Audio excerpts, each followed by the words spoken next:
Muy buenos días a todos mis hermanos y mis hermanas en esta mañana. Agradecido en primer lugar a Dios que nos ha dado la vida, la oportunidad de poder respirar y estar sanos.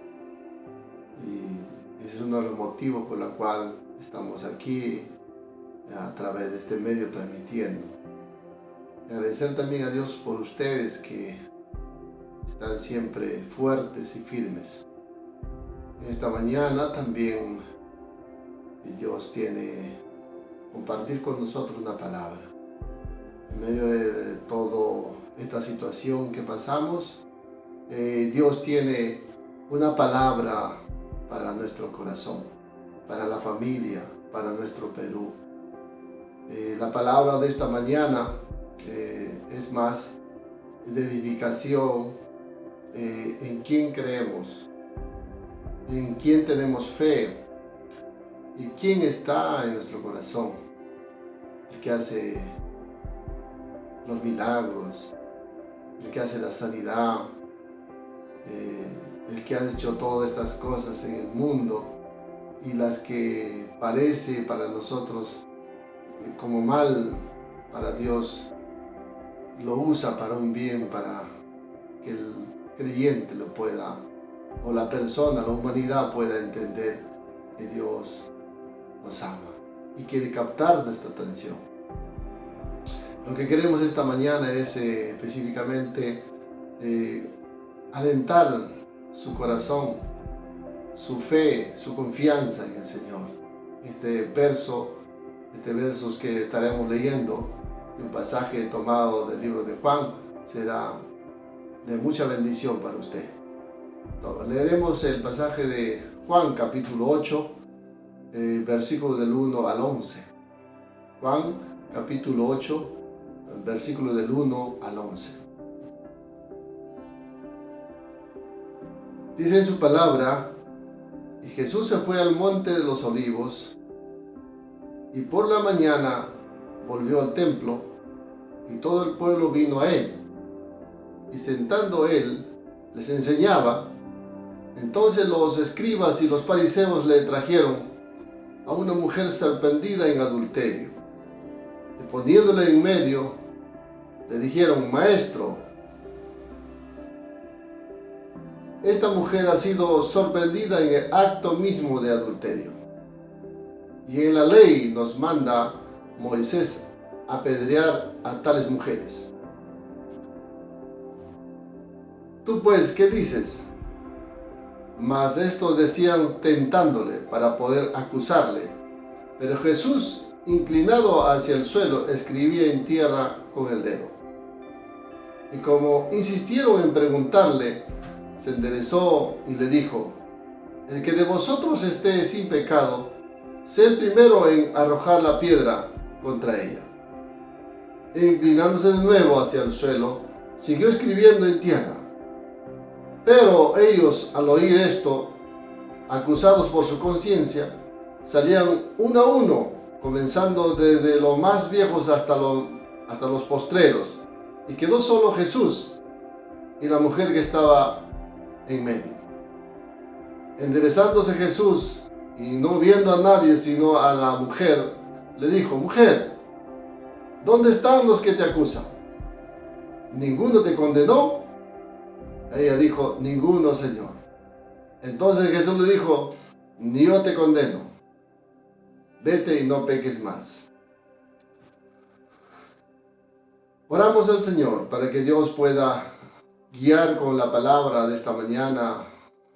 Tu corazón lo necesita, mi corazón lo necesita, el Perú lo necesita. Y de esta manera queremos pedir a Dios que nos enseñe, nos hable en nuestro interior esta mañana. Padre del cielo, estamos aquí esta mañana glorificándote, exaltándote. Digno eres de toda gloria y de toda alabanza. Permite, Dios amado, que tu palabra entre en mi corazón. Enséñame, exhórtame, háblame. Necesito oír en estos momentos tu palabra. Gracias en el nombre de Jesús. Amén. Bien, vamos poniéndonos cómodos para poder escuchar la palabra del Señor esta mañana. Es importante que Dios, todas las cosas que Él hace y Él ha hecho, siempre lo ha usado para un fin. Aún las cosas peores que pueda venir en la tierra, Él lo ha usado con un fin de una enseñanza. Y esta mañana nos va a enseñar algo importante también. Uno de los aspectos muy importantes de nuestro Señor Jesucristo, en la cual creemos, que es un Dios de misericordia, de compasión, de lo que nos saca de la miseria para aplicarnos una misericordia, reforzando nuestro sentimiento humano, nuestro lado que es psicológico, psiquiátrico, que puede tratar con nuestra vida de un nivel bajo, nos va a levantar a un nivel alto. Así que esta mañana, este es el mensaje de parte del Señor, de la miseria a la misericordia del Señor. Este es un suceso que sucedió al final de la fiesta de los tabernáculos. Esto era una fiesta que se celebraba el pueblo judío, que era parte de una tradición cultural, que era una fiesta solemne en Israel, que se hacía cada año, recordando de dónde les habían sacado de Egipto para vivir en tiendas en el desierto por 40 años. Ellos tenían que recordar esa historia, viviendo en una fecha determinada, viviendo en tiendas. Entonces, esto empezaba un sábado y terminaba otro sábado. Era prácticamente 7 días. Durante esos 7 días uno tenía que estar viviendo en tiendas, así en carpitas hechas, y dejando sus casas para recordar en la historia cómo Dios los hizo caminar por el desierto, pero en su cuidado y su protección, para que no olvidara de dónde Israel había salido, el pueblo de Israel. También para nosotros, ¿no? De dónde nos ha sacado y nos está llevando a una gloriosa presencia que es en Cristo Jesús, el reino de los cielos. Entonces sucedió esto en estas fiestas, en este lugar de fiesta, que todo el mundo salía pues en los campos alrededor de Jerusalén, ahí vivían alrededor. Entonces Jesús siempre se fue al monte de los olivos a pasar muchas veces la noche.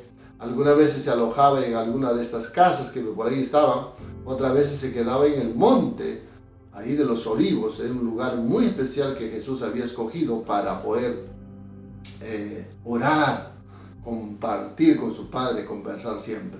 Algunas veces se quedaba toda la noche conversando Jesús con su Padre, pero el día siguiente, ya muy temprano, él estaba listo para hacer las cosas. Cada vez que viajaba a Jerusalén, él se iba al Monte de los Olivos, que ahí oraba. En su último momento de su agonía, cuando iba a ser arrestado, también estaba en el Monte de los Olivos, ahí orando a su Padre. Y toda la noche oró a su Padre en el Monte de los Olivos. Así que Jesús ya estaba, en la mañana siguiente temprano, ya estaba Jesús de nuevo en el templo, pero esta vez se encontró con una sorpresa muy grande, una trampa que habían preparado el pueblo israelita, los dirigentes que administraban Israel, los fariseos y los escribas. La Escritura dice que los escribas y los fariseos estaban preparando una trampa, habían preparado una sorpresa en la siguiente. Por eso Jesús tenía siempre esa relación con papá, porque cada mañana había nuevas sorpresas, nuevas cosas que aparecían. El enemigo sorprendiéndole quería tentarle, hacerle caer, porque dice la palabra que lo trajeron para tentarle, que decir que el diablo usó a estos hombres religiosos para tentarle a Jesús, hacerle quedar mal como Dios mismo, como hijo de Dios. Lo mismo ocurrirá si no tenemos una bonita relación nosotros con el Señor cada mañana, en estos tiempos más todavía, conversar con Dios, dialogar con Él cada mañana, porque cada día una sorpresa el diablo teje, pone sus barreras, hace todo lo posible para que el creyente caiga y pierda su identidad. Es lo que quiere. Pero Jesús estaba, como había conversado, había dialogado con su Padre, estaba listo, preparado para todo el acontecimiento del día. Como se sabe, durante la fiesta, la gente viviendo en carpas, había muchos actos inmorales. Esto no solamente en ese tiempo. Cuando hay una invasión en nuestro Perú, en un cierto lugar, o en ciertos países, cuando tomamos posesión, vivimos en esteras o en casas precarias, hay mucha infidelidad, mucha inmoralidad. También en estas fiestas había inmoralidad, que eran muy frecuentes. Y uno de estos se había descubierto la noche anterior, el sábado. Recordemos que esto ya estaba terminando la fiesta el sábado. Esto ocurrió casi en el término de la fiesta del día de la fiesta del tabernáculo el sábado. Se trataba pues de una mujer descubierta en adulterio. Este escándalo al saber el Sanedrín, que estaba conformado específicamente por los fariseos y el cuerpo de todos los escribanos, los escribas. Por eso los escribas, el saduceo era una religión muy fuerte en ese tiempo, que guardaba la ley y trataba de hacer cumplir la ley, de tal manera que ellos eran los que administraban todo Israel. Y vieron como este acto de escándalo, como anillo en el dedo, pues, para su propósito, hacerle caer a Jesús en la tentación. Nos muestra en esta historia que la pareja del delito, el hombre, pues no estaba ahí, solo encontraron a la mujer. Pensamos que, o damos por suposición que el hombre tuvo que escaparse de las manos de estos hombres que habían listo para atraparle. Pero la mujer, como es más frágil, de repente corre menos, y lo tuvieron que atrapar, y de verdad lo han atrapado y lo trajeron. Y lo trajeron con esos propósitos, no que fuera a hacerle juicio verdadero, sino con un fin de hacerle caer a Jesús.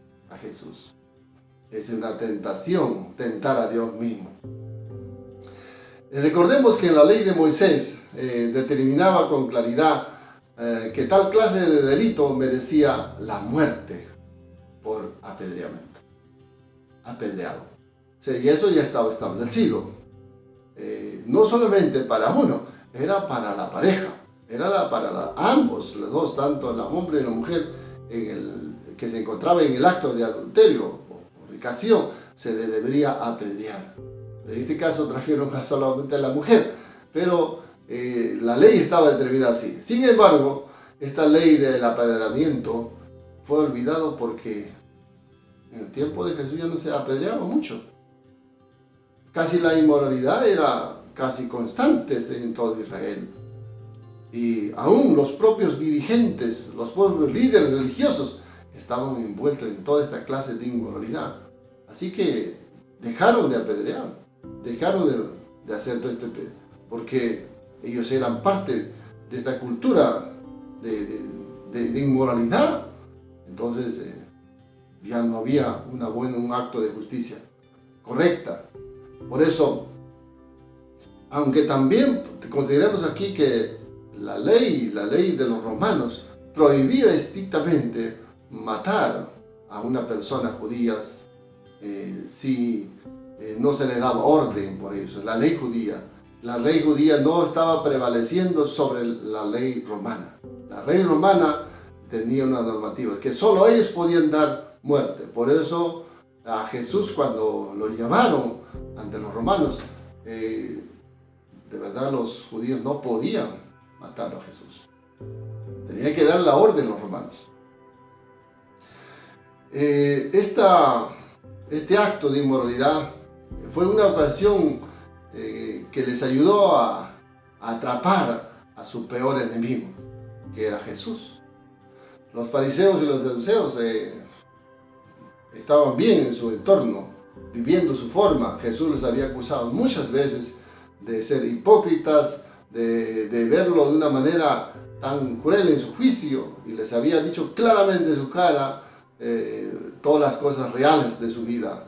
Y eso no le gustó a los fariseos, ni tampoco a los escribas, ni a todos los grupos religiosos, porque los saduceos también estaban involucrados en ellos, en este asunto.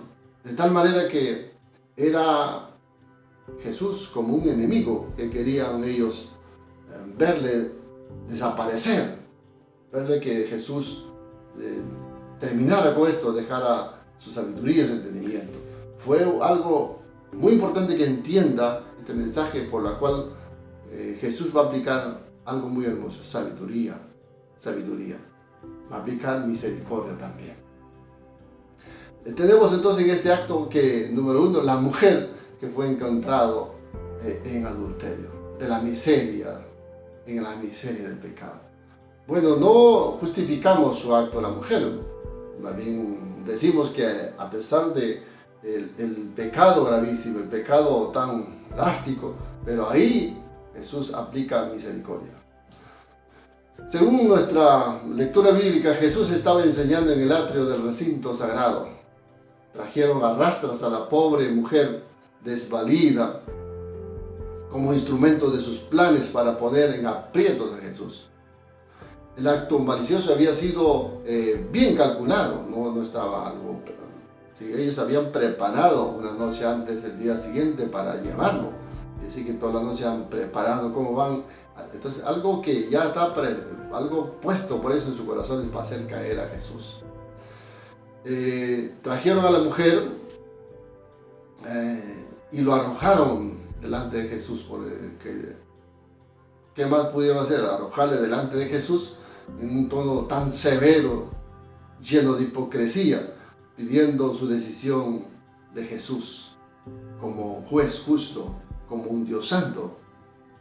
Y eso nos habla en el libro de Juan, capítulo 8:5. Sin duda, los fariseos y los escribas se regocijaban por haber encontrado un caso tan ideal para atrapar a Jesús. Tan sucio tiene la mente el diablo, pero Jesús tiene una salida para estos casos tan peculiares. Jesús es tan extraordinario. Jesús había mostrado compasión a muchos pecadores. Tenía un publicano por discípulo. Había aceptado la invitación de gente pública pecadora.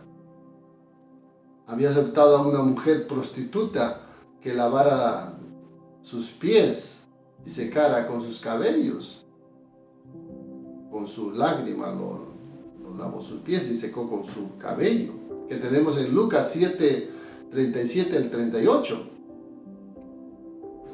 Nos preguntamos entonces, ¿acaso ahora se atrevía a perdonar a la mujer violando la ley? Estaba en juego toda la bondad y la fama, su amor y compasión de Jesús. Por eso, si dijera el juicio público, se enfrentaría a la ley romana por el acto que él mismo estaría diciéndole que estaba prohibido. Así que los fariseos y los escribas habían planificado bien. Si dice que lo tienen piedra, entonces se iban con el acto de la ley de los romanos que iba a quebrarlo. Algo importante de todo esto es que Jesús sintió en su corazón un hondo disgusto por la vileza que hacían gala estos hipócritas.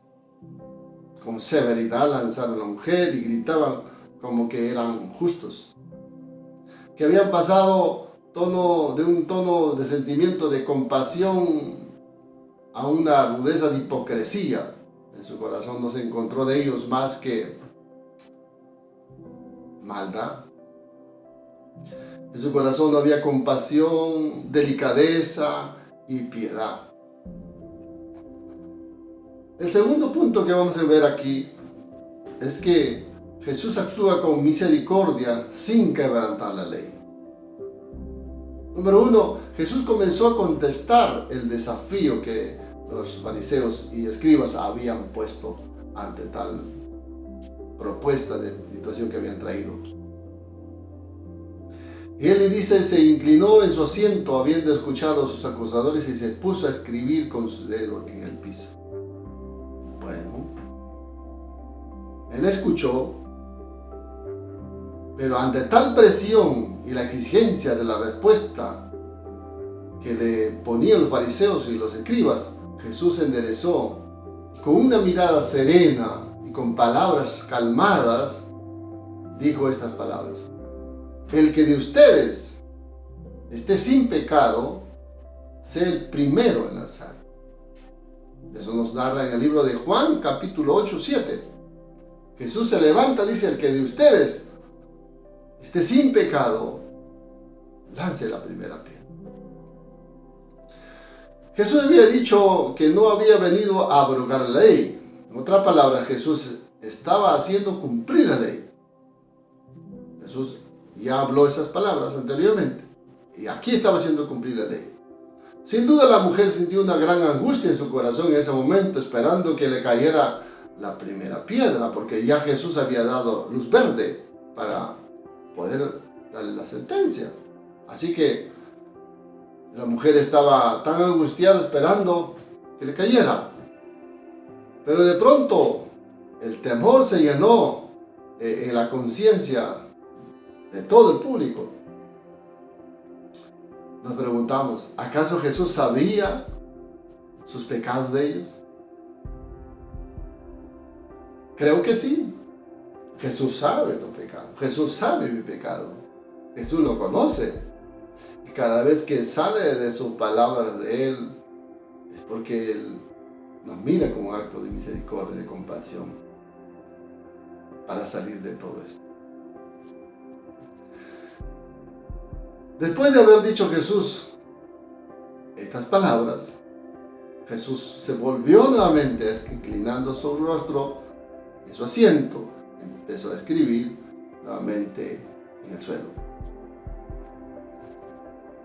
¿Qué es lo que escribía Jesús en el suelo? Algunos eruditos, algunos intérpretes bíblicos, creen que Jesús estaba escribiendo específicamente los pecados de ellos. Pero no tenemos más detalles. Así que estos hombres insolentes, despiadados, empezaron a salir de la escena tan pronto y tan rápido y tan pronto como pudieran. Se fueron. Pienso que no querían tener una condenación pública, porque Jesús sabía sus corazones. Jesús sabía sus pecados. Imagínate enfrentarte públicamente ante Jesús por tus pecados. Creo que ellos tuvieron que volar mucho más rápido porque su conciencia le estaba acusando que realmente eran pecadores.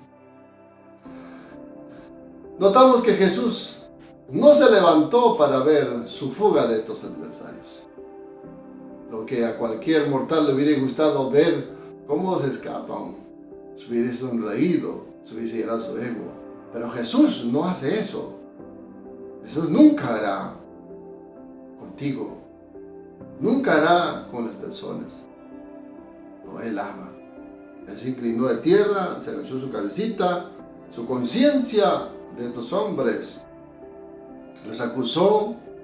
Él no levantó hasta que todos se hayan ido, acusados por su conciencia. Aplicó compasión. Por eso aquí la compasión de Jesús fue para ambos lados, tanto para los fariseos y los escribas como también para la mujer. Jesús siempre lanzará una palabra para desafiar a los que oyen en modo de acusador y a los que están acusados también. Por eso, así es que Jesús, aún sentado en la cruz, Jesús, todo lo que dijo fue movido a compasión. Padre, perdónalos porque no saben lo que hacen. Eso está escrito en Lucas capítulo 23, 34. Y ahí vemos claramente Cómo el silencio llenó el escenario. Sus acusadores se habían ido y de pronto Jesús se puso en pie y vio a la mujer postrada en el suelo. Y hace la pregunta Jesús a la mujer: mujer, ¿dónde están los acusadores? Ninguno te ha condenado. La mujer dijo: ninguno, Señor. Es importante aquí entender, Jesús sacó a la mujer de la miseria para mostrarle su misericordia. La mujer no se escapó, la mujer se quedó en el mismo lugar. Era signo de que ella reconocía su culpa. Estaba dispuesto a cumplir la sentencia que le diera Jesús. Todos sus acusadores se habían ido ya, se habían desaparecido. Aún ella también pudo haberse desaparecido, porque no había quien lo sentencia, pero se quedó a ver que Jesús le decía algo. Su pecado había reducido a la miseria que ella llevaba en esta situación del pecado, de la inmoralidad. Pero la mirada del Maestro y su tono de voz lleno de misericordia cautivó su corazón de esta mujer. Lo hará también contigo. El caso fue definitivamente cerrado por falta de acusadores. No había quien lo acuse.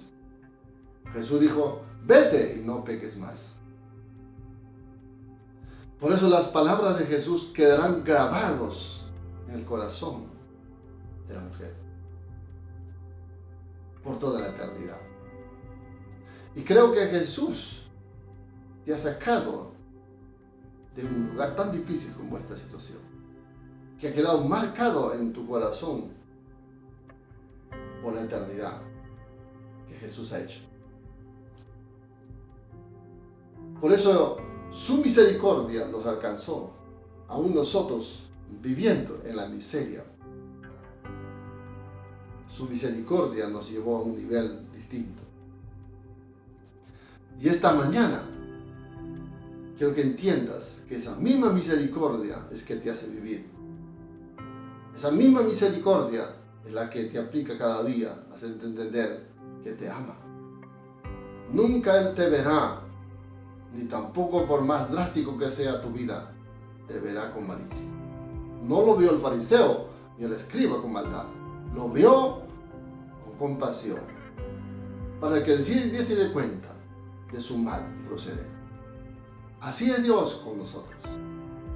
Esta mañana nos da un espacio suficiente para pensar y decirle: gracias, Señor, por salvarme, por mostrar tu compasión conmigo.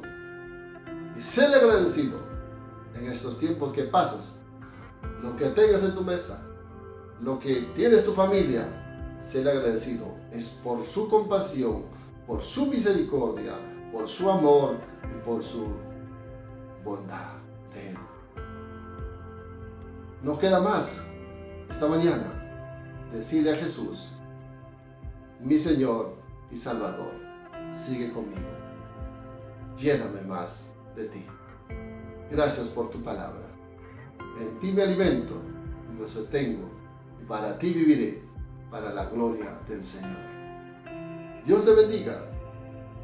Si alguna necesidad, alguna cosa estás pasando, pues haz una oración breve ahí.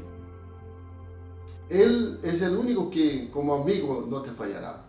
Él seguirá estando contigo. Así que cualquier oración, escríbenos. Estaremos listos, dispuestos para ayudarte en algún pedido de oración. Y agradecemos a Dios. Muchas gracias, Señor, esta mañana por tu palabra. Muchas gracias por mostrar tu misericordia conmigo, y para ti viviré.